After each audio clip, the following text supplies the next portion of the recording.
Assalamualaikum warahmatullahi wabarakatuh. Kita berjumpa kembali di mata kuliah metode perancangan program. Kita masuk ke pertemuan 5, yaitu pengembangan pseudocode struktur kontrol pengulangan. Kalau di minggu sebelumnya kita membahas tentang struktur kontrol pemilihan, kali ini kita struktur kontrol pengulangan. Pokok bahasan ada 5, mulai dari definisi, jenis pseudocode, test checking, dan algoritma. Kita bahas yang pertama. Di sini ada 3 cara penempatan keputusan pengulangan. Ada awal pengulangan, ada akhir pengulangan, dan terakhir menjumlahkan angka. Kita bahas yang pertama, leading decision loop. Kondisi ini diuji sebelum instruksinya dieksekusi. Jadi kondisinya diuji dulu. Kalau bernilai benar, maka instruksinya dikerjakan. Untuk perulangan ini menggunakan while. Ya, di sini kasusnya membuat penomoran kamar berdasarkan bilangan genap. Kamarnya ada 5. Yang pertama kita definisikan dulu masalahnya. Inputnya jumlah kamar, outputnya ada 5 deret bilangan genap. Prosesnya di sini yang pertama adalah mengecek kondisinya dulu.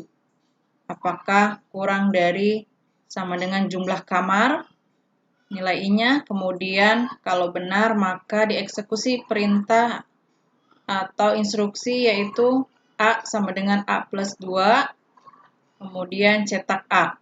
Di sini plus 2 karena kita akan menampilkan bilangan genap, nilai A-nya kita beri nilai awal 0. Oke, di sini kita buat outline solusinya, ada input, proses, output. Kemudian kita masukkan ke dalam algoritma, ya. Di sini kita buat deklarasi variabelnya yang dibutuhkan A, kemudian untuk bilangan genapnya, I untuk perulangannya, kemudian N untuk jumlah deretnya. Kemudian ini deskripsinya. Di sini datanya ada 5, ya, yang kemudian hasilnya yang diharapkan. Di sini kita tentukan ada 5 juga, terdiri dari bilangan genap 2, 4, 6, 8, dan 10. Nah, karena di sini untuk leading decision loop pengecekan kondisi di awal, maka dalam tabel test checking di sini nilai I-nya sebagai awal 1, N-nya deretnya ada 5, maka di sini kondisinya I kurang dari sama dengan N. Untuk record pertama, I-nya 1 berarti bernilai benar, karena 1 kurang dari sama dengan N. Karena benar, maka perintah atau instruksi A sama dengan A plus 2 dikerjakan. A dikasih nilai awalnya 0 ditambah 2, hasilnya 2. Kemudian I nilai awalnya 1 di sini. Di sini ada proses penambahan plus 1, maka I-nya bernilai 2. Kemudian ada instruksi juga cetak nilai A. Tadi nilai A-nya adalah 2. Nah, kemudian record yang kedua, I-nya 2. Di sini pengecekan benar, 2 kurang dari 5. Kemudian nilai A-nya sebelumnya 2. Di sini ada proses penambahan 2 jadi 4. Kemudian nilai I-nya dari 2 menjadi 3. Kemudian cetak A-nya 4. Record ketiga, di sini nilai I-nya 3 masih bernilai benar. Kemudian A-nya menjadi 6, I-nya menjadi 4, cetak A-nya 6. Record keempat, nilai I-nya 4 masih bernilai benar karena kurang dari sama dengan 5. Nilai A-nya 8, I-nya menjadi 5, cetak A-nya 8. Kemudian di record kelima masih sama, masih bernilai benar, yaitu I lebih besar sama dengan N. Kemudian A-nya 10, kemudian I-nya menjadi 6, cetak A. Nah, di record yang ke-6, di sini ada proses pengecekan apakah 6 kurang dari sama dengan 5. salah, maka proses perulangan dihentikan. Seperti itu. Nah, untuk programnya yang leading decision loop, kita buat seperti ini. Ya, nilai A-nya dikasih nilai 0, nilai awalnya, I-nya 1, N-nya 5, proses pengecekan kondisinya I kurang dari sama dengan N, instruksinya di sini ada 3, ada perhitungan nilai A, perhitungan nilai I, dan cetak nilai A. Ya, kalau kita jalankan, hasilnya ini, sesuai ya, 2, 4, 6, 8, dan 10. Selanjutnya, kita ke yang kedua, yaitu penempatan di akhir, ya, trailing. Di sini instruksinya dieksekusi dulu, ya. Jadi beberapa instruksinya dieksekusi dulu, kemudian baru dilakukan pengecekan kondisi, ya. Jadi instruksinya dijalankan dulu, kemudian dilakukan pengecekan kondisi.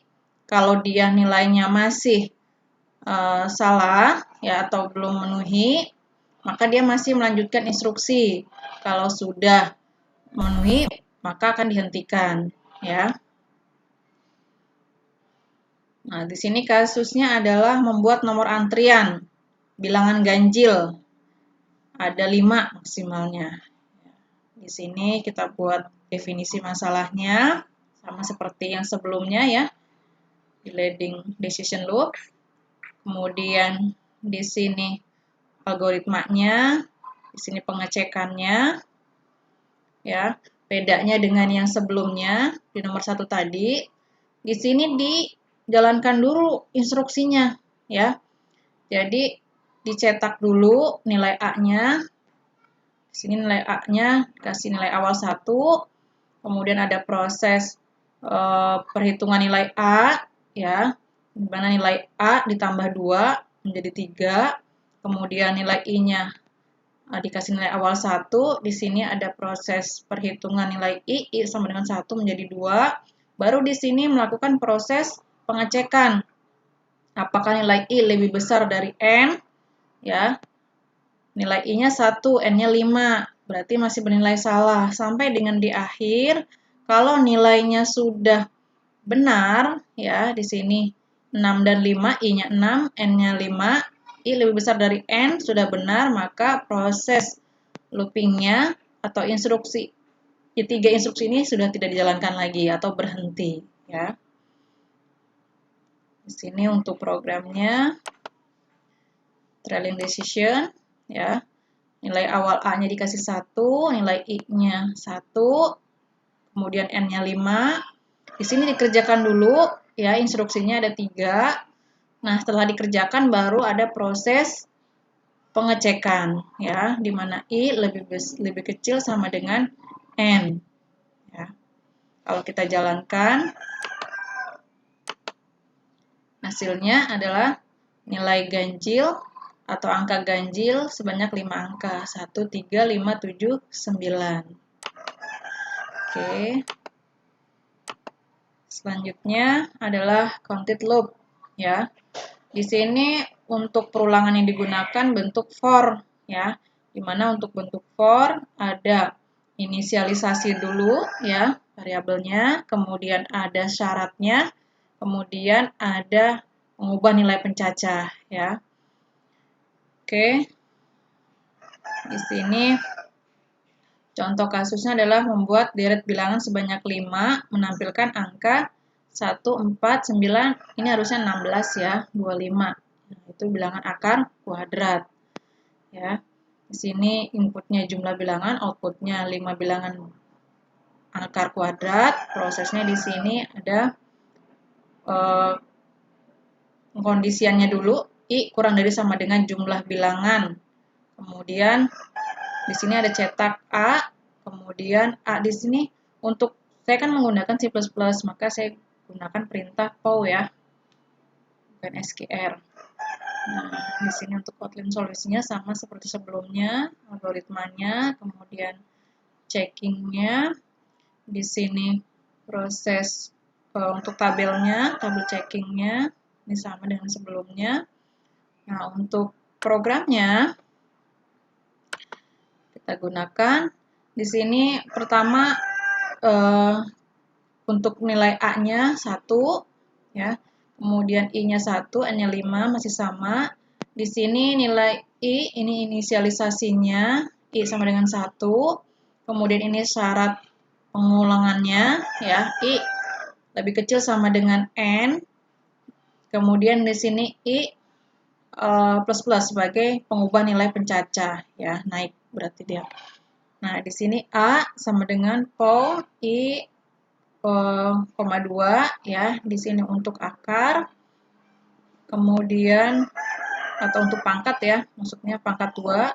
Di sini cetak nilai A. Kalau kita jalankan, nah, hasilnya 1, 4, 9, 16, 25 ya. 1 pangkat 2, 2 pangkat 2, 3 pangkat 2, 4 pangkat 2, kemudian 5 pangkat 2 ya. Selanjutnya di sini ada nested repetition. Ini lebih ke perulangan bertingkat atau perulangan bersarang ya. Di dalam perulangan ada perulangan lagi ya. Kemudian di sini contohnya untuk menampilkan 111, 222, 333. Di sini berarti ada baris, ada kolom ya. Ini teman-teman bisa coba. Ini outline solusinya, ini desk checkingnya. Oke, mungkin sampai sini ya untuk pertemuan 5. Kurang lebihnya mohon maaf. Jika ada pertanyaan nanti kita bisa gunakan fasilitas LMS ya. Terima kasih. Assalamualaikum warahmatullahi wabarakatuh.